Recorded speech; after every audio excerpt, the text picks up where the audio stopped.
pas présenté tout à l'heure, je vais au moins le faire maintenant, comme ça vous savez qui va vous parler pendant au moins 3 quarts d'heure.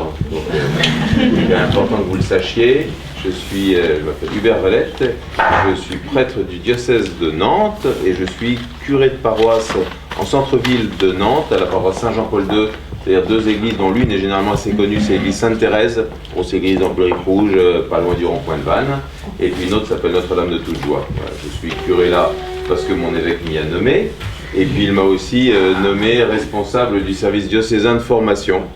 C'est un autre ministère qui est surtout consacré à la formation des laïcs.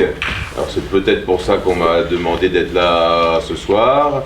Et avant d'être à Nantes, j'étais dans le pays de Châteaubriand, dont je reconnais au moins quand même un des éléments, ce qui est agréable. Mais c'est à peu près, il y en a 2 que je connais, c'est à peu près les seuls, donc je me suis dit que s'adresser à des gens qu'on connaît plus ou moins, c'est peut-être pas facile pour vous, c'est peut-être pas facile pour moi, on va voir comment ça va se passer. J'ai trouvé qu'après, la difficulté s'était un tout petit peu augmentée quand j'ai eu la joie de voir que Monseigneur était parmi nous.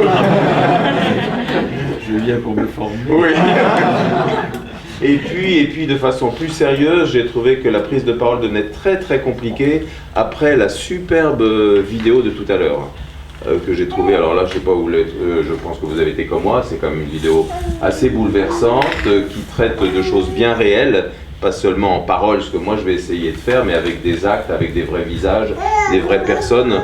Et donc c'était des rencontres qui m'ont touché, et je me suis dit comment prendre la parole, et puis je me suis dit que ma parole va être une parenthèse, parce que leur vie qu'on a vue sur la vidéo c'était bien, mais votre vie elle est pas mal non plus, et finalement si les paroles que je vais dire peuvent se situer comme une parenthèse entre les témoignages qu'on a eus et puis après vos engagements et votre route, et ben voilà, c'est au moins ce à quoi elle aura servi.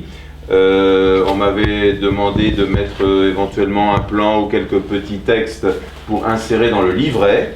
Je n'ai absolument pas respecté les délais de fabrication du livret, mais j'en ai au moins respecté le format, c'est déjà ça. Donc vous pourrez rajouter ça au cœur de votre livret. Ça vous permettra aussi de suivre et de voir qu'il y a quand même 5 points, plus un tout petit résumé à la fin dans le propos. Le titre, c'est pas moi qui l'ai choisi non plus. On m'a demandé de vous parler de ce que sont les œuvres de miséricorde. C'est des expressions qu'on a déjà entendues tout à l'heure, miséricorde en acte. Donc c'est de ça que je devais parler, je vais en parler, mais ça me paraissait impossible d'en parler sans qu'on se mette un tout petit peu d'accord quand même sur les mots, et en particulier, mais tout a été dit dans vos remontées de groupe ou dans le jeu qu'on vient de faire, en particulier du mot miséricorde. C'est un mot dont maintenant on parle tout le temps, mais c'est assez récent et on le doit en particulier au pontificat du pape François. Je ne sais pas si vous avez suivi son élection, pour la plupart vous étiez nés, je pense. Vous avez suivi son élection, vous avez peut-être écouté déjà ses premières prises de parole, ses premières homélies, etc. Et c'est déjà un mot, si on avait l'oreille un peu aiguisée, c'est déjà un mot qu'on pouvait retenir dès le début. On s'est dit, tiens, ça c'est un mot qui compte pour lui. Et puis dans son exhortation apostolique, la joie de l'évangile, que vous avez peut-être eu un moment ou un autre entre les mains, c'est aussi un thème et un mot qui revient souvent. Donc ça, c'est sûr qu'on lui doit que ce mot-là existe et qu'il vive. Et puis si on prend un passé encore plus récent, je l'ai apporté, je ne sais plus où, ici, hop là. Ça date de jeudi dernier, donc on est vraiment dans le chaud de l'actualité. Un livre qui se lit vraiment facilement, donc je ne fais pas de pub, mais je vous le signale quand même. Le nom de Dieu est miséricorde. Un livre qui sera en vente demain à la fin de la messe. Parfait. Donc ça, c'était jeudi dernier. Il y a eu, il y a quelques mois, un texte pontifical dont le genre littéraire est déjà amusant. En tout cas, moi, je trouve ça amusant. Une bulle d'indiction. Une bulle d'indiction. Une bulle, c'est un texte pontifical. Et d'indiction, c'est la même racine que l'index. C'est-à-dire un texte pontifical pour désigner, pour annoncer ce que le pape François voulait faire, c'est-à-dire l'année sainte de la miséricorde dans laquelle nous sommes entrés. Et ce texte-là, il fait une dizaine de pages, il est mis aussi en annexe de ce livre-là. Donc si vous achetez le livre, vous avez pour le même prix l'annexe avec la bulle d'indiction de l'année de la miséricorde, ou alors il est peut-être mais enfin il est dedans, je signale quand même. Un texte magnifique qui parle aussi de la miséricorde bien sûr, et dont le titre c'est « Le visage de la miséricorde ». Il ne s'agit pas seulement d'en parler, il s'agit de la regarder, il s'agit de communier à elle, parce que ce visage de la miséricorde, c'est un nom, c'est une personne, c'est la personne de Jésus lui-même, comme vous l'avez si bien dit déjà tout à l'heure. j'ai mis entre parenthèses les initiales du titre latin de ce texte-là. C'est Misericordiae Vultus, le visage de la miséricorde. Mais comme dans la suite du papier, vous avez 2-3 fois le texte cité, ben, quand il y aura MV, ça voudra renvoyer à ce texte-là. Donc voilà une deuxième initiative forte. L'année sainte dont je viens de parler, dont c'est le thème. Et puis pour un certain nombre d'entre vous, l'invitation au JMJ, dont c'est aussi le thème, avec le refrain et le chant qu'on vient de chanter qui l'illustre. Alors ça fait beaucoup de choses, tout ça pour ça, et j'ai mis un C majuscule, parce que le C majuscule de tout ça, c'est la miséricorde, donc de laquelle on va parler maintenant. Alors j'ai oublié de regarder, j'ai dit que j'avais 3 quarts d'heure, mais j'ai oublié de regarder l'heure de début, donc où je considère que j'ai 3 quarts d'heure à partir de maintenant. Mais bon, en gros, ça fait 6h53, ça fera un bon 6h30, c'est ça? Un bon 6h30. Premièrement, qu'est-ce que la miséricorde? Qu'est-ce que ce mot-là que vous avez si bien défini? Eh bien, parmi tous les mots du Time's Up, il y en a 2 que je n'ai pas entendus, que je vous propose pourtant. Une planchette, d'accord, ou un oxymore. Très intéressant au Time's Up, hein, le oxymore, hein, gardez-le, vous n'allez pas être déçus. Pourquoi j'ai dit planchette? Parce que si vous ouvrez un dictionnaire et que vous regardez la définition du mot miséricorde, alors il y a toutes les définitions que vous avez utilisées, mais il y en a une autre qui est amusante que je vous lis parce que je l'ai reprise dans le Petit Robert. Une saillie, c'est-à-dire une petite avancée en bois, fixée sous l'abattant d'une stalle d'église pour permettre aux chanoines, aux moines, de s'appuyer ou de s'asseoir pendant les offices tout en ayant l'air d'être debout. Vous connaissez ça? Et bien ça s'appelle une miséricorde. C'est quand on lève les stalles, on a un petit bout de planche et comme ça. Donc il y a quelque chose d'un peu hypocrite dans cette définition de la miséricorde, c'est-à-dire qu'à la fois on fait comme si, mais par derrière on fait autrement. Ceci étant, ça doit être très utile parce que maintenant on remarque que dans les bus, dans les trams, dans les métros pour les Parisiens ou dans les halls de gare, le principe de la miséricorde, c'est-à-dire s'asseoir un peu sans s'asseoir vraiment, est très, très répandu. Alors qu'est-ce que ça nous dit pour notre mot miséricorde? Je ne suis pas sûr que ça dise grand-chose parce que j'ai bien vu que ce n'était pas l'hypocrisie qui vous caractérisait. Donc je vais laisser passer cette définition-là et j'en viens à l'oxymore. Vous connaissez peut-être ce que c'est qu'un oxymore? Il y en a qui connaissent ce mot-là? Comment? Exactement, 2 mots qui apparemment sont vraiment pas faits pour aller ensemble et que justement on rapproche pour faire jaillir un peu de sens. Alors l'exemple classique de notre poésie française, je crois, c'est cette obscure clarté qui tombe des étoiles. Alors quand vous mettez obscur et clarté ensemble, ça vous fait un oxymore. Et je trouve que dans le mot miséricorde, il y a déjà dans le mot lui-même quelque chose d'un oxymore. C'est-à-dire qu'on a dans le corde, alors tout à l'heure on nous a proposé corde comme corde. Bon, c'était peut-être un peu tiré par... Bon. Mais sinon, il y a cors cordis, qui veut dire le cœur, qui a été cité aussi. Donc on a le cœur dans le mot miséricorde, c'est-à-dire on a un cœur qui va être un cœur qui va déborder, un cœur qui est des entrailles de père, de mère qui se répandent sans cesse, une tendresse qui n'en peut plus, un cœur donc qui est trop plein. Et puis à côté, on a le trop peu ou on a le manque, c'est-à-dire qu'on a le mot de misère qui dit précisément qu'on manque de quelque chose, que ce soit d'un point de vue matériel, affectif, spirituel, etc. Alors je trouve que quand on met les deux ensemble, miséricorde, eh ben on a un oxymore qui nous donne le sens de ce mot, donc vous pourrez le garder. C'est un oxymore que le pape François n'a pas inventé bien sûr et qui en fait court tout au long de la Bible. Si vous avez déjà commencé, peut-être pour votre prière personnelle, à ouvrir la Bible, à feuilleter aussi bien l'Ancien que le Nouveau Testament, vous verrez que cette réalité d'un Dieu qui est non seulement plein de miséricorde, mais qui est miséricorde lui-même, cette réalité, elle traverse toute la Bible, elle est vraiment au cœur de la foi juive, et puis, comme héritière aussi, par le Christ, de la foi chrétienne. Si vous pensez à des passages que vous connaissez, à des passages comme le déluge, comme l'Exode, comme le retour d'exil, il y a eu des tas de moments dans l'histoire du peuple et dans l'histoire des individus où il y avait de la misère, il y avait un cri, il y avait de la peur, il y avait de l'angoisse. Et puis il y a toujours eu une réponse de Dieu qui s'est faite pleine de tendresse, plein d'amour débordant, plein de miséricorde. Il y a un mot aussi qui revient dans toute la Bible et qui dit bien ça, c'est le mot d'alliance. Ce mot d'alliance que Dieu veut faire avec toute l'humanité et puis avec chacun d'entre nous, il le fait uniquement, pourrait-on dire, parce que c'est un Dieu miséricorde, c'est un Dieu amour. Je fais une petite parenthèse pour dire que ça se lit dès la création et ça se lit jusqu'à la fin des temps et j'ai envie de dire que ça déborde aussi les circonstances du péché. Je dis ça parce que tous, dans les 4 groupes de tout à l'heure, vous avez dit miséricorde, pardon. C'est pas faux. C'est-à-dire que quelqu'un qui vit de la miséricorde, comme Dieu qui est miséricorde, va avoir de la joie à pardonner et ça va faire tout avancer. Mais on pourrait presque dire que la miséricorde est plus englobante encore que le pardon.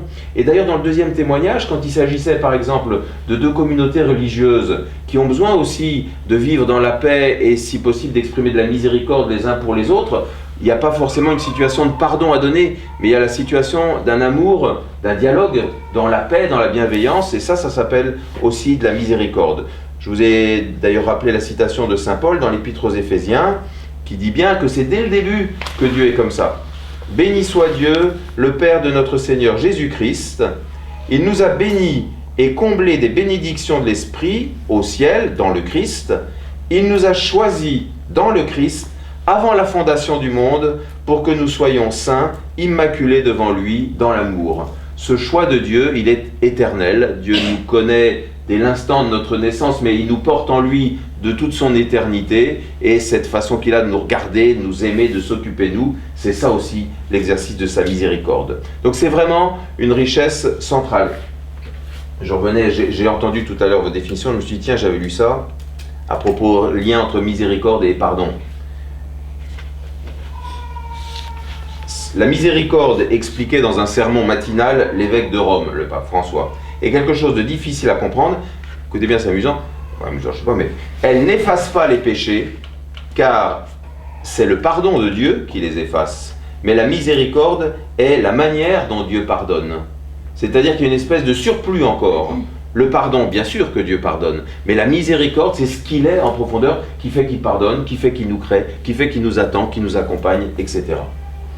C'est une richesse centrale. J'ai mis dans le petit alinéa suivant qu'elle a sans doute été un peu oubliée. Enfin, je parle pour des gens de ma génération, peut-être. On en parlait sans doute beaucoup moins il y a 30 ou 40 ans, hein, que notamment ce que le pape François vient de faire, mais pas seulement le pape François, parce que, en gros, depuis un événement qui a eu lieu il y a 50 ans, dont j'espère que vous le connaissez et que vous savez qu'il a eu lieu il y a 50 ans, c'est-à-dire le Concile Vatican II, et je vois bien que ça c'est ferme pour tout le monde, ben, ça a sans doute contribué à remettre en évidence déjà cet attribut central de Dieu. Les deux papes qui ont commencé et fini le Concile Vatican II s'appellent respectivement Jean XXIII et Paul VI. Et l'un comme l'autre, dans le travail qu'ils ont fait faire en quelque sorte aux évêques au Concile, ont beaucoup insisté sur ce visage-là d'un Dieu miséricordieux que l'Église a mission de refléter aussi dans le monde. Donc c'était des choses qui étaient très présentes en eux bien sûr, et puis dans leurs deux successeurs, deux de leurs successeurs dont vous avez cité le nom, le pape Jean-Paul II, bien sûr. Alors j'ai mis une citation de Jean-Paul II dans sa deuxième encyclique, dont le titre était « Dieu riche en miséricorde ». Donc c'était déjà le cas en 1980. On peut le lire, l'Église vit d'une vie authentique lorsqu'elle professe et proclame la miséricorde, attribue le plus admirable du Créateur et du Rédempteur, les deux, et lorsqu'elle conduit les hommes aux sources de la miséricorde du Sauveur, dont elle est la dépositaire et la dispensatrice. C'est un texte donc de 1980 qui est cité dans la bulle d'indiction dont je vous parlais tout à l'heure, au numéro 11, vous pourrez aller vérifier. Mais de Jean-Paul II, on ne doit pas seulement cette encyclique, on lui doit aussi une redécouverte et une dévotion très approfondie à Sœur Faustine, morte en 1938, qui a été canonisée, donc Sainte Faustine maintenant, par Jean-Paul II, pas n'importe quelle année, hein, elle a été canonisée en 2000, et c'était, si mes informations sont bonnes, la première personne que Jean-Paul II a canonisée pendant cette année sainte de l'année 2000. Donc il y a quand même une charge qu'il a voulu y mettre, et vous savez aussi qu'il a, en obéissance un peu à ce que Sainte Faustine disait, il a voulu que dans l'Église universelle, le dimanche après Pâques soit célébré partout comme le dimanche de la Divine Miséricorde.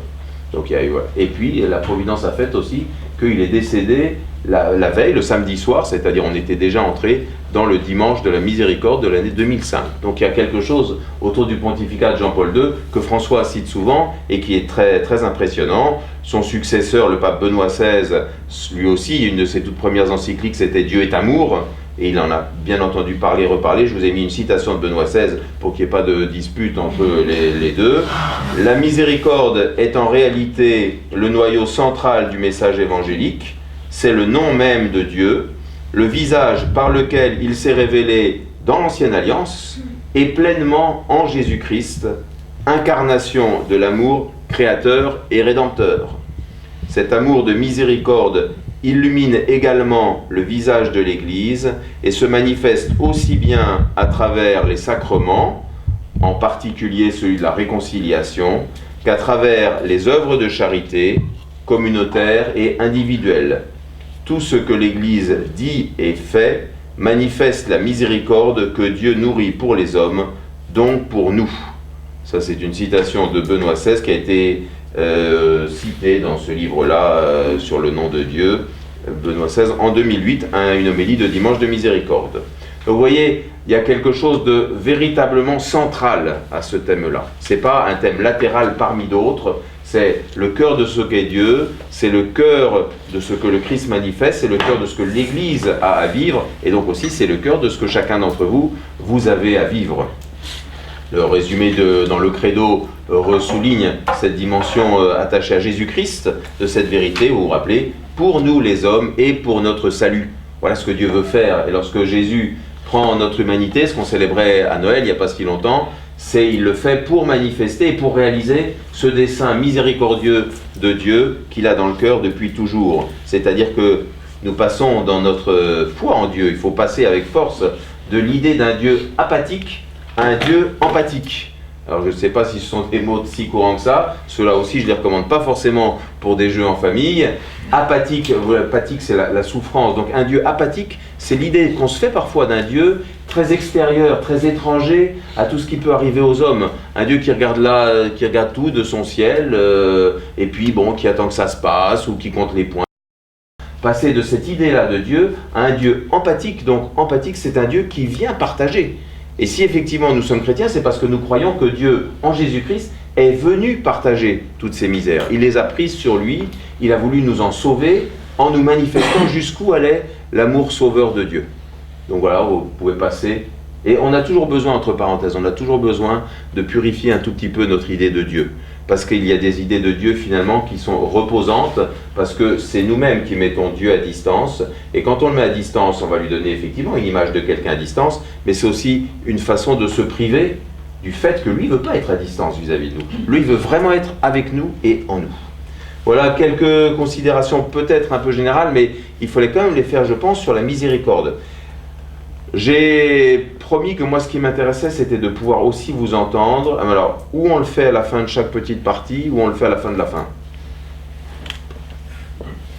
Ça dépend un peu de vous.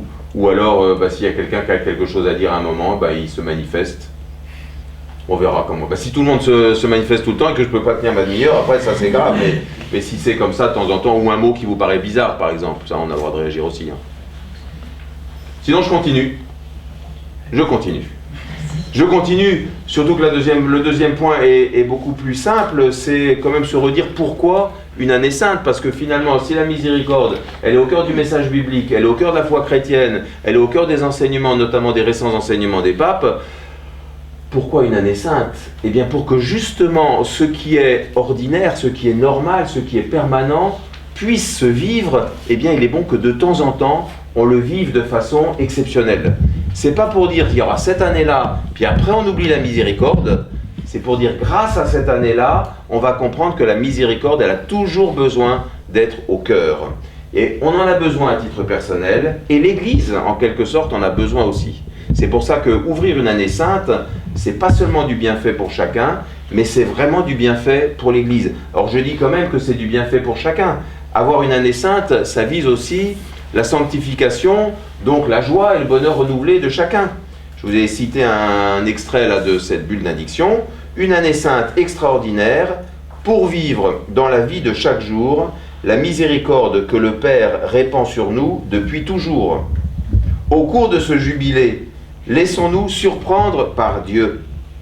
Il ne se lasse jamais d'ouvrir la porte de son cœur pour répéter qu'il nous aime et qu'il veut partager sa vie avec nous.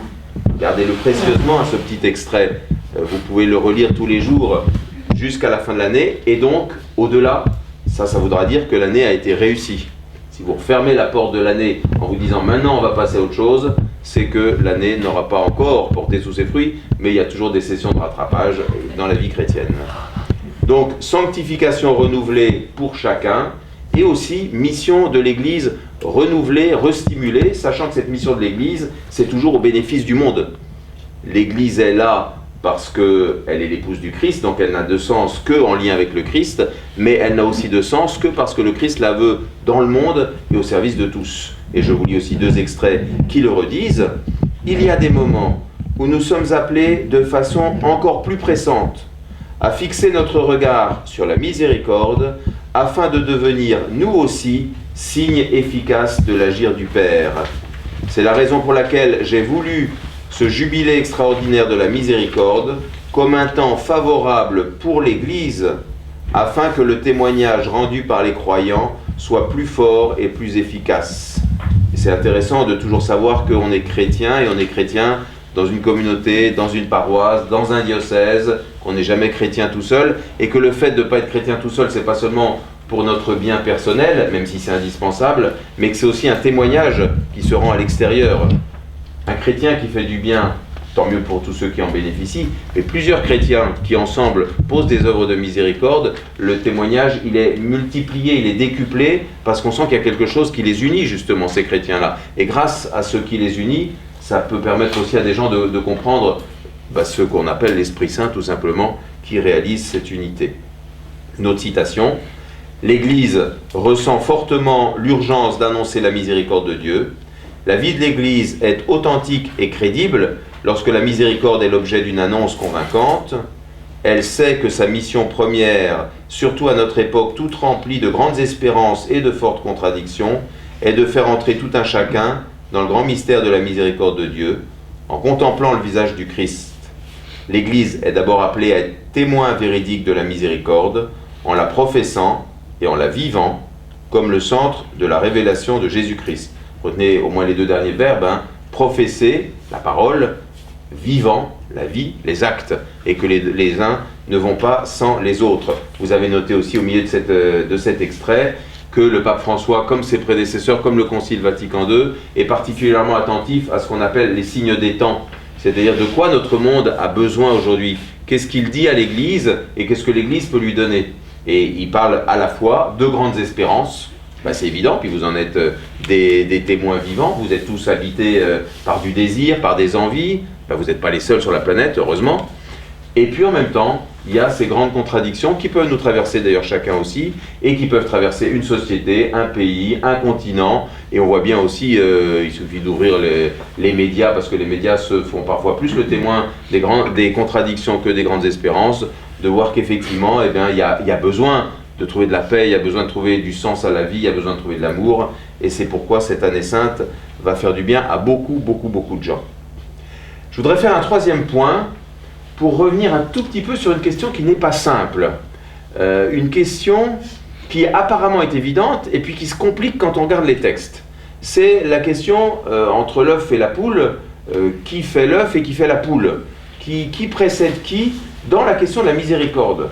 Vous allez me dire, c'est évident, entre la miséricorde dont moi je peux témoigner et la miséricorde que Dieu me témoigne et me veut, c'est évident que c'est Dieu qui est prioritaire. Je suis entièrement d'accord. Sauf que, quand on regarde certains textes, on peut se poser des questions, de se demander s'il n'y a pas une espèce de marchandage, de chantage envers quelque chose qui n'est pas très net. Je vous ai mis la citation la plus évidente, la béatitude. Vous la connaissez bien, c'est au cœur de cet évangile de Saint Matthieu, chapitre 5. « Heureux les miséricordieux, car ils obtiendront miséricorde. » C'est dur comme texte, quand on s'arrête 2 secondes. C'est-à-dire que pour obtenir miséricorde, il va falloir être miséricordieux, comme ça on sera heureux. Mais alors si jamais c'est nous qui commençons et que Dieu attend qu'on fasse le premier pas pour que lui enfin nous donne sa miséricorde, d'abord on sent bien que ce n'est pas cohérent, conforme avec ce qu'on pense de Dieu, et rassurez-vous, vous avez raison. Et puis d'autre part, ça met la barre carrément haute. Et ça vous rappelle peut-être d'ailleurs une autre difficulté qu'on a tous si on est un peu honnête, lorsqu'on récite le Notre Père. Vous voyez ? Pardonne-nous. Ah ben Marie-Laure est d'accord, hein ? Pardonne-nous nos offenses, comme nous pardonnons aussi à ceux qui nous ont offensés. On a l'impression que le pardon de Dieu, si on prend la phrase, on a l'impression que le pardon de Dieu attend que nous-mêmes on ait pardonné pour se répandre. C'est très embarrassant. Donc ça vaut le coup quand même de s'y arrêter quelques secondes. C'est pour ça que j'ai fait carrément un numéro 3 là-dessus. Et je le fais grâce à l'Évangile. Je le fais grâce à l'enseignement que le Christ nous donne. En particulier lorsque, à un autre passage de l'Évangile de Saint Matthieu, il commente en quelque sorte cette phrase du Notre Père. C'est au chapitre 18 de Saint Matthieu. Alors je vais le lire, c'est un passage un peu plus long que les autres extraits, mais je crois qu'il est très important. Regardez bien comment fonctionnent, si j'ose dire, les différents personnages, et ce qui est en jeu, ça va être du pardon, ça va être de la miséricorde, mais comment ça s'organise, pourrait-on dire. Le royaume des cieux est comparable à un roi qui voulut régler ses comptes avec ses serviteurs. Il commençait quand on lui amena quelqu'un qui lui devait 10 000 talents, c'est-à-dire 60 millions de pièces d'argent. On est dans les banques centrales des pays riches, si vous voulez. Comme cet homme n'avait pas de quoi rembourser, le maître ordonna de le vendre avec sa femme, ses enfants et tous ses biens, en remboursement de la dette. Alors, tombant à ses pieds, le serviteur demeurait prosterné et disait « Prends patience envers moi et je te rembourserai tout. » Saisi de compassion, le maître de ce serviteur le laissa partir et lui remit sa dette. Mais en sortant, ce serviteur trouva un de ses compagnons qui lui devait 100 pièces d'argent. Il se jeta sur lui pour l'étrangler en disant « Rembourse ta dette ». Alors, tombant à ses pieds, son compagnon le suppliait « Prends patience envers moi et je te rembourserai ». Mais l'autre refusa et le fit jeter en prison jusqu'à ce qu'il ait remboursé ce qu'il devait. Ses compagnons, voyant cela, furent profondément attristés et allèrent raconter à leur maître tout ce qui s'était passé. Alors celui-ci le fit appeler et lui dit « Serviteur mauvais, je t'avais remis toute cette dette parce que tu m'avais supplié. Ne devais-tu pas à ton tour avoir pitié de ton compagnon, comme moi-même j'avais eu pitié de toi ?» Dans sa colère, son maître le livra au bourreau, jusqu'à ce qu'il eût remboursé tout ce qu'il devait. C'est ainsi que mon Père du ciel vous traitera, si chacun de vous ne pardonne pas à son frère du fond du cœur. Et vous voyez qu'à la fin de ce passage, vous le connaissiez, je pense, ou en tout cas ça vous a rafraîchi la mémoire, ça, on appelle ça la parabole du débiteur impitoyable. Alors à la fin de cette parabole, on retrouve la phrase du Notre Père. C'est ainsi que mon Père du ciel vous traitera, si chacun de vous ne pardonne pas à son frère du fond du cœur.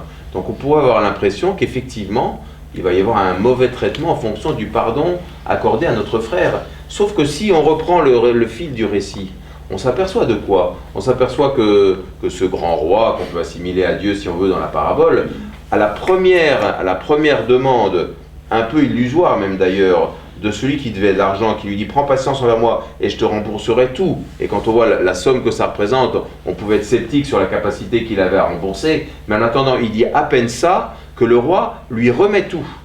C'est-à-dire qu'effectivement, le pardon du roi ou la remise de dette du roi, elle est totale, sans réserve, et j'ai presque envie de dire sans condition. Il y a juste que l'autre lui a demandé, effectivement, de prendre patience et de lui remettre sa dette, ou au moins d'attendre. Donc on a une miséricorde qui va même plus loin que ce qui était demandé, puisqu'il lui dit « Prends patience, je te rembourserai », et le roi lui dit « Non, allez, je te remets ta dette ». Donc on a quelque chose de total. Sauf que ce n'est pas entré dans le cœur de celui à qui on remettait ainsi sa dette. C'est-à-dire qu'il l'a pris tout d'un coup d'une façon légaliste, ou d'une façon, je ne sais pas comment il l'a pris, mais ce qui est sûr, c'est que ça ne lui a pas touché le cœur, puisque dès qu'il rencontre quelqu'un qui est un de ses compagnons, donc c'est quelqu'un qui est plus bas dans la pyramide, il ne lui retient rien, il ne veut surtout pas le pardonner. C'est-à-dire que non seulement il n'a pas eu le cœur touché par ce que le maître avait fait pour lui, mais qu'en plus, si c'est vraiment une espèce de pyramide comme ça, qu'est-ce que celui qui est en dessous va comprendre du fonctionnement du maître?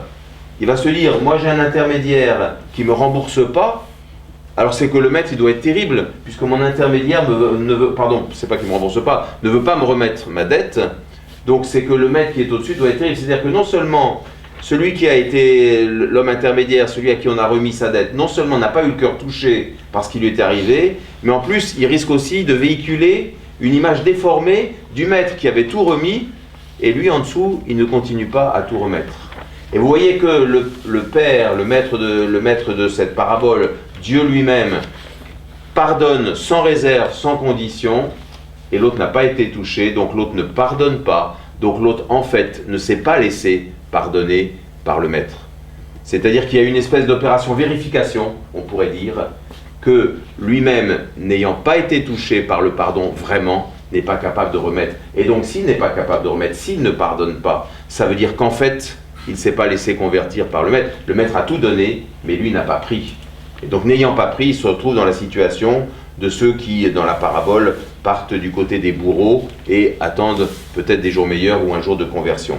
Alors je le dis peut-être un peu rapidement, mais si vous voulez approfondir, vous relisez le texte, vous essayez de le méditer pour comprendre que finalement, la seule chose que Dieu, dans cette parabole, attend de celui à qui il a envie de faire miséricorde, de celui à qui il a envie de remettre toutes ses dettes, la seule chose qu'il attend, c'est que, justement, on lui demande, on lui dise, c'est vrai, j'ai cette dette envers toi, prends patience, je te rembourserai. Ou alors, si on est un peu fou, prends patience ou remets-moi ma dette. Dieu n'attend que cela, en fait. Il n'attend qu'on se tourne vers son cœur miséricordieux pour effectivement que l'on puisse profiter de sa miséricorde. Ça ne veut pas dire que sa miséricorde n'est pas première, mais ça veut dire que la seule chose dont elle a besoin pour se répandre infiniment, c'est de notre demande, de notre supplication presque. Alors c'est résumé beaucoup mieux que je suis en train de dire dans une des pages là, du livre de jeudi dernier, qui se réfère à la première homélie du pape François en mars 2013, parce que ça résume tout le reste. Le premier et, il y a une erreur de frappe, c'est le premier et le seul pas requis pour faire l'expérience de la miséricorde consiste à reconnaître que l'on a besoin de miséricorde. Si vous ne retenez qu'une seule chose de ces longs 3 quarts d'heure que nous passons ensemble, c'est celle-là. Le seul pas requis, vous voyez ce que ça veut dire, le présupposé, quoi. La condition, mais c'est même pas une condition, c'est une disposition pour faire l'expérience de la miséricorde, consiste à reconnaître que l'on a besoin de miséricorde.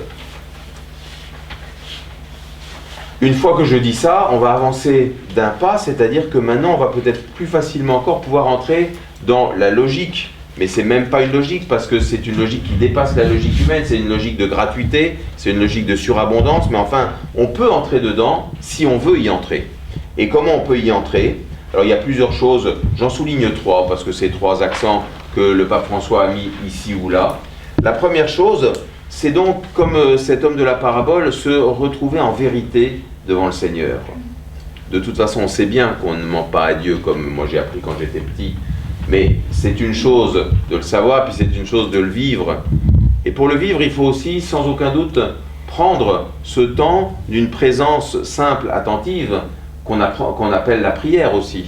Se savoir dans le silence, parce qu'on a beaucoup de bruit quand même, on a beaucoup de tentations en permanence, de décibels, de distractions. Prendre ce temps-là simplement, de se savoir en présence. On n'a pas besoin d'être forcément dans une église, on peut le faire dans un chantier, dans un chantier si on veut aussi d'ailleurs, on peut le faire dans sa chambre, n'importe. Mais prendre le temps de la présence en vérité devant Dieu, en particulier, c'est une citation aussi de cette bulle d'indiction, en particulier grâce à sa parole, grâce à son évangile.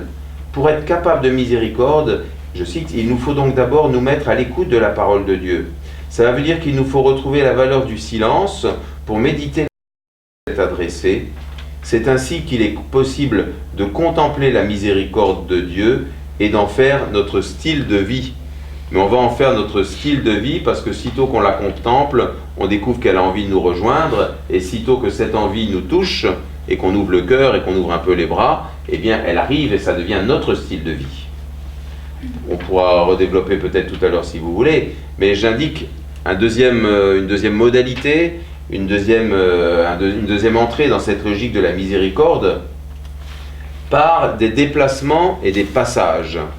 Il y en a un certain nombre d'entre vous qui vont partir au JMJ, un grand nombre j'espère, et puis dans le diocèse je ne sais pas combien de jeunes qui partiront, mais ça sera aussi un beau nombre. Vous allez vous déplacer, vous allez partir quasiment en pèlerinage. Il y aura le pèlerinage à Cracovie pour les jeunes, et puis pour d'autres diocésains, ça sera à Lourdes, pour d'autres, ça sera à Rome.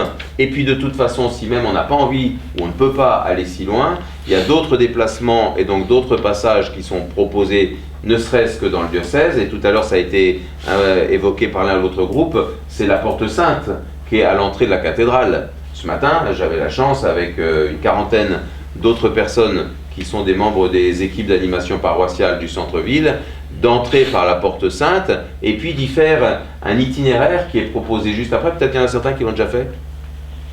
Ah ben voilà, donc je ne mens pas. Un itinéraire qui nous fait à la fois relire la joie de notre propre foi depuis notre baptême jusqu'en nous approchant de l'autel, et puis en même temps comprendre que cette foi-là, elle a besoin effectivement de se traduire aussi en actes. Alors il y a qu'as-tu fait de ton frère, il y a Sainte Faustine qui nous engage aussi à accueillir la miséricorde, enfin tout un itinéraire. Et c'est ce tiré-là. On va au JMJ, on va à la Porte Sainte, on va à Rome, on va à Lourdes, on peut aller ailleurs, il y a d'autres sanctuaires dans le diocèse, mais de se déplacer en disant le fait de bouger, ça va un peu visibiliser ce que je veux aussi qu'il se vive en moi. Je fais de l'extérieur ce que je voudrais qu'il se fasse de l'intérieur. C'est-à-dire effectivement, peut-être un peu délaisser des choses qui ne sont pas très utiles et qui nous encombrent. Donc au moins le temps du pèlerinage, on va les laisser ailleurs. Et puis peut-être franchir une porte. Le symbole de la porte, c'est fort. Jésus a dit lui-même, je suis la porte. Mais ça veut dire qu'on consent à faire ce passage, à se rappeler, un peu comme les passages de la sortie d'Exode, la sortie d'exil. On se rappelle qu'on entre en terre promise. Alors c'est un passage, et puis le passage par une porte, ça nous fait dire aussi qu'on va de l'extérieur vers l'intérieur. C'est-à-dire que cet extérieur, c'est parfois ce qui est un peu à la surface de nous-mêmes, nos épidermes, mais qu'on a besoin de rentrer à l'intérieur de nous-mêmes, jusque dans le sanctuaire qu'est notre conscience, qu'est notre âme, où le Seigneur nous rejoint. Alors passer une porte, ça peut nous aider à vivre tout ça. Puis passer une porte sainte ou aller en pèlerinage, il y a aussi cette dimension de le faire ensemble, de le faire en communauté. Alors 2 millions, je ne sais pas, mais 2 millions, mettons, de jeunes à Cracovie pendant quelques jours, vous imaginez bien que ce n'est pas une expérience anodine. On s'aperçoit que la miséricorde, elle touche beaucoup plus de monde qu'on ne croit, et qu'elle les met tous en route, et qu'on en fait partie. Donc c'est excellent, d'abord pour sa joie personnelle, et puis pour son avancée. Donc c'est une deuxième, le temps de silence et le temps de prière pour goûter à cette présence aimante de Dieu, des déplacements, des pèlerinages. L'année sainte est un peu faite pour ça, c'est l'occasion de faire des pèlerinages qu'on n'aurait peut-être pas fait autrement. Et puis troisièmement, une insistance très importante, alors vous en avez parlé aussi, mais je crois qu'il faut le redire, à la joie du sacrement du pardon. Donc la confession, le sacrement de la réconciliation, vous l'appelez comme vous voulez. C'est très frappant dans ce livre-là que, en plus de ce titre, le nom de Dieu est miséricorde, vous avez pratiquement la moitié du livre dans laquelle le pape se fait le témoin ou d'expériences personnelles liées à ce sacrement ou de témoignages qu'on lui a rendus. Mais c'est la moitié du livre, je ne m'attendais pas à ça, la moitié du livre qui parle du sacrement de la confession. Je cite juste un passage dans la bulle d'indiction, mais il y en aurait des dizaines là-dedans, qui reprend aussi une expérience personnelle, hein, vous l'avez peut-être déjà entendu, que le pape François évoque lorsqu'il avait 17 ans. Donc on n'est pas très loin. C'est le défi qui est... Alors il faut que je reprenne. Moi on m'a pas dit qu'il y avait des mots tabous, c'est un autre jeu ça. Hein. Tu n'as pas vu l'introduction de la musique. Bon, alors je reprends où? Du coup j'arrive à la conclusion, alors c'est ça. Je te vois venir. Je vais lire la citation quand même, oui, ça on peut. Tant de personnes se sont de nouveau approchées du sacrement de réconciliation, et parmi elles de nombreux jeunes qui retrouvent ainsi le chemin pour revenir au Seigneur, pour vivre un moment de prière intense et redécouvrir le sens de leur vie. Avec conviction, remettons au centre le sacrement de la réconciliation, puisqu'il donne à toucher de nos mains la grandeur de la miséricorde. Pour chaque pénitent, ce sera une source d'une véritable paix intérieure. Et le numéro 5, parce que c'est vrai que je devais surtout parler du numéro 5, mais vous comprenez bien, je ne pouvais pas arriver au numéro 5 sans faire ce que j'ai voulu vous partager là depuis tout à l'heure, en particulier sans comprendre de quelle façon la miséricorde de Dieu est première et de quelle façon elle vient nous rejoindre et elle vient nous transformer. C'est une miséricorde transformante. Alors à partir du moment où on est transformé par la miséricorde, j'ai mis des fruits inévitables. Je l'ai mis entre guillemets, parce que ça ne voulait pas dire que c'était inévitable au sens qu'on n'avait pas le choix, mais c'était inévitable au sens où c'est la logique de cette gratuité de la miséricorde qui nous transforme et qui à notre tour nous fait artisans de miséricorde. Si vous voulez savoir si vous accueillez vraiment la miséricorde de Dieu, regardez les œuvres de miséricorde que vous posez. C'était très bien expliqué dans la vidéo. Ça marche, c'est un peu un marqueur si vous voulez. Ce que nous vivons comme œuvre de miséricorde témoigne, manifeste jusqu'à quel point nous nous sommes laissés toucher par notre Dieu de miséricorde. Et le pape cite donc, et dans son livre et dans tous les textes, cite ce qu'on appelle classiquement les œuvres de miséricorde, avec deux familles d'œuvres de miséricorde. Redécouvrons les œuvres de miséricorde corporelles. Il y en a 7, c'est un chiffre un peu symbolique, mais c'est aussi un chiffre facile à retenir. Donner à manger aux affamés, donner à boire à ceux qui ont soif, vêtir ceux qui sont nus, accueillir les étrangers, assister les malades, visiter les prisonniers, ensevelir les morts. Et en prenant cette liste, le pape François, l'expression œuvre de miséricorde n'est pas de lui, hein, c'est une expression assez classique dans l'histoire de l'Église, et je pense aussi dans la foi juive, mais je n'avais pas eu le temps de vérifier, et qui s'appuie de toute façon pour nous chrétiens sur le chapitre 25 de Saint Matthieu, où il y a le jugement de toutes les nations qui arrivent au terme de leur existence, des uns et des autres. Il y a un jugement qui s'opère, et sur quoi s'opère le jugement? Sur ces œuvres de miséricorde, parce que lorsque tu l'as fait au plus petit de ses frères, à ces plus petits qui sont mes frères, c'est à moi que tu l'as fait, dit Jésus, et que donc il y a toujours Jésus qui est en nous pour le faire, il y a Jésus qui est dans la personne, qui est devant nous, et qui jauge aussi la façon dont on se comporte vis-à-vis d'elle. Et puis n'oublions pas les œuvres de miséricorde spirituelle, conseiller ceux qui sont dans le doute, enseigner les ignorants, avertir les pécheurs, consoler les affligés, pardonner les offenses, supporter patiemment les personnes ennuyeuses, j'arrête dans 3 minutes, prier Dieu pour les vivants et pour les morts. Il y en a 7 aussi. Et j'ai regardé, alors, on interroge le pape là dans son livre, puisque c'est un livre d'interview, on l'interroge, est-ce que vous pouvez détailler un petit peu? Il répond, c'est assez clair, il n'y a pas besoin de grandes explications, et il a raison, parce que il n'y a pas d'interprétation savante à faire, hein. On se relève les manches, on y va, on essaie de prendre un temps d'engagement, avec des amis si possible, dans une association, ce qu'on veut. J'ai regardé ces deux listes. Alors effectivement, il y a le corporel, il y a le spirituel, on voit bien toutes les misères possibles, les nôtres et puis celles des autres. D'une certaine façon, dans la première liste, m'a-t-il semblé, on n'avait pas besoin de beaucoup parler. C'était effectivement, pour les taiseux, c'est plus pratique. Il s'agit d'agir, il s'agit... Ah, là, j'ai pas le droit de dire. Ah si. Non, parce que... Je croyais que tu faisais ça avant. Et puis au contraire, dans la deuxième, il va s'agir quand même de passer par la parole. Conseiller, enseigner, avertir, consoler, pardonner. Un pardon, ça se dit. Alors il y a juste supporter patiemment les personnes ennuyeuses, ou peut-être que là on a intérêt à se taire et que c'est la meilleure chose à faire. Et puis la prière, elle est bien entendu aussi une parole, non pas entre nous, mais vis-à-vis de Dieu. Ce qui veut dire que dans notre vie, il y a toujours cette conjonction, comme dans ce que Dieu fait de toute éternité, entre ce que nous faisons et ce que nous disons, et qu'on a besoin des deux. On a absolument besoin des deux. On a besoin de faire, mais on a besoin aussi de dire, c'est-à-dire peut-être de donner des clés d'interprétation de ce qu'on fait. Parce que si vous faites des œuvres de miséricorde, ce que je crois volontiers, puis vous allez en reparler de toute façon ce soir, vous le faites aussi au nom de votre foi. D'autres poseront des actes généreux et des beaux actes aussi pour d'autres raisons, et c'est remarquable comme ça, mais vous, si vous le faites au nom de votre foi, parce que vous croyez que Dieu vous transforme de l'intérieur, et que son pardon et son amour vous rendent capable de poser ces gestes-là, il est bon que de temps en temps, vous le disiez, qu'on le sache, pour savoir au nom de qui, au nom de quel Dieu vous agissez. Donc les paroles et les actes, ils sont vraiment inséparables. Et si on voulait résumer tout ça, on écoute plutôt la réponse que le pape fait à une question qui lui est posée dans son livre. Finalement, quelles sont les expériences les plus importantes qu'un croyant devrait vivre durant l'année sainte de la miséricorde?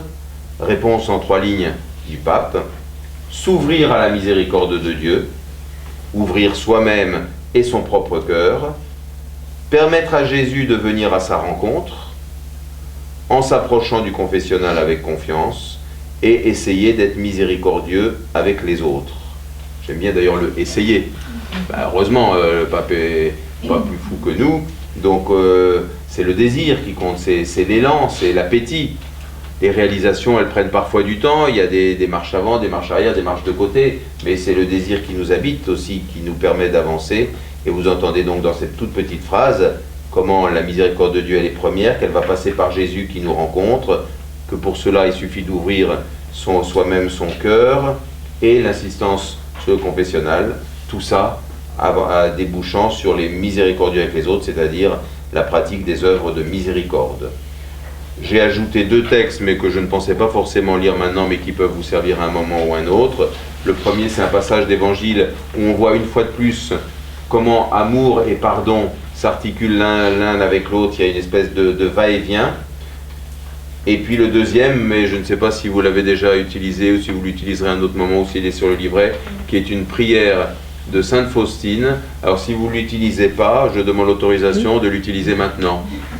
Et je vous propose que nous puissions la dire maintenant. Le plus simple, vous voyez, c'est une prière justement pour avancer sur le chemin réel des œuvres de miséricorde. Et puis ça détaille tout ce par quoi nous avons besoin d'avancer. Je vous propose qu'on en lise chacun comme ça en un petit alinéa. Je commence et puis Régis, tu continues, puis ainsi de suite.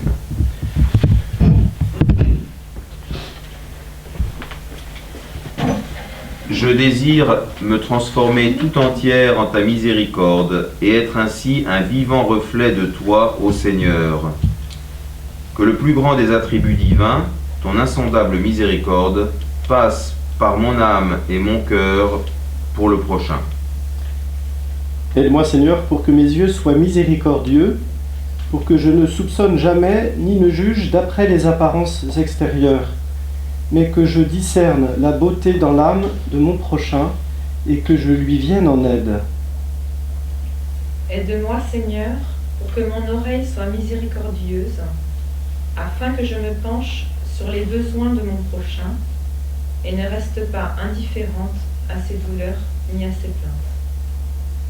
Aide-moi, Seigneur, pour que ma langue soit miséricordieuse, afin que je ne dise jamais de mal de mon prochain, mais que j'ai pour chacun un mot de consolation et de pardon. Aide-moi, Seigneur, pour que mes mains soient miséricordieuses et remplies de bonnes actions, afin que je sache faire du bien à mon prochain et prendre sur moi les tâches les plus lourdes et les plus déplaisantes. Aide-moi, Seigneur, pour que mes pieds soient miséricordieux, pour me hâter au secours de mon prochain, en dominant ma propre fatigue et ma lassitude. Mon véritable repos est de rendre service à mon prochain. Aide-moi, Seigneur, pour que mon cœur soit miséricordieux, afin que ressente toutes les souffrances de mon prochain. Je ne refuserai mon cœur à personne, je fréquenterai sincèrement même ceux qui, je le sais, ont abusé de ma bonté, et moi, je m'enfermerai dans le cœur très miséricordieux de Jésus. Je tairai mes propres souffrances, que ta miséricorde repose en moi, ô mon Seigneur.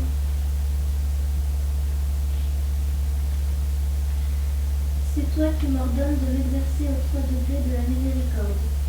Le premier, l'acte miséricordieux, quel qu'il soit. Le second, la parole miséricordieuse. Si je ne puis aider par l'action, j'aiderai par la parole. Le troisième, c'est la prière. Si je ne peux témoigner la miséricorde ni par l'action ni par la parole, je le pourrai toujours par la prière. J'envoie ma prière même là où je ne suis allé physiquement. Ô mon Jésus, transforme-moi en toi, car tu peux tout.